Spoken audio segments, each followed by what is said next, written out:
हे welcome back to our new video. यसमा हामीले हेर्न खोज्दैछौँ राइट्स के हो त, ठिक छ, अथवा कस्तो टाइपको हुन्छ के हो कुरा।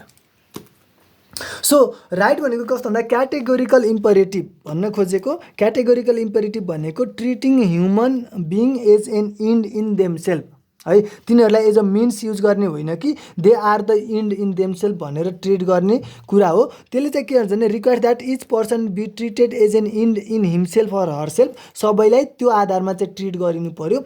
That is each individual have a right to kind of treatment that is implied on being treated as an end. अब उसलाई यदि हामीले एज एन इन्ड युज गर्छौँ भने र ट्रिट गर्छौँ भने त्यो ट्रिट गरिनु भनेको उसको चाहिँ अब त्यो इच इन्डिभिजुअलको अब के छ त भन्दाखेरि एउटा राइट छ भनेर भन्न सकिन्छ हामी कि उसको राइट छ कि एज एन इन्ड बिहेभ हुनुपर्ने, एज एन इन्ड ट्रिट गरिनुपर्ने, द्याट इज द राइट, ठिक छ, कि उसको त्यो बेसिक लिगल चिज भनौँ अथवा त्यो इन्टिटी भनौँ जुन चाहिँ उसलाई असाइन गरिएको छ बाई नेचर भनौँ बाई ल भनौँ, डिफ्रेन्ट वेबाट हामी जसलाई डिफाइन गर्न सक्छौँ।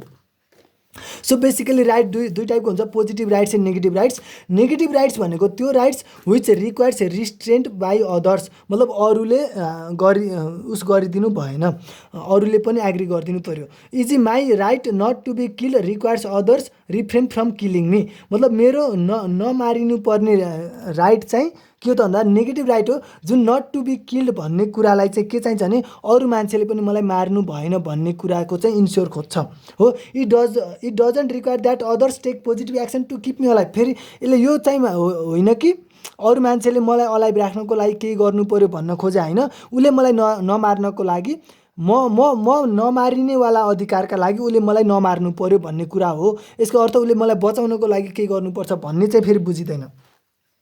अर्को पोजिटिभ राइट्स भनेको imply that others have a duty to do something to or for the right holder.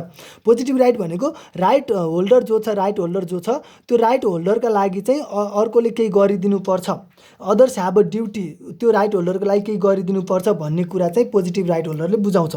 So rights are often associated with deontological theory, जहाँ चाहिँ हामीले कुरा बुझ्यौँ कि ऊ आफैमा इन्ड हो भनेपछि उसलाई चाहिँ त्यो अनुसारले ट्रिट गरिनुपर्छ भन्ने कुरा हो, ठिक छ। सो पोजिटिभ राइटमा अब एज अ म कलेजको स्टुडेन्ट हो भने college have duty to provide me a quality education.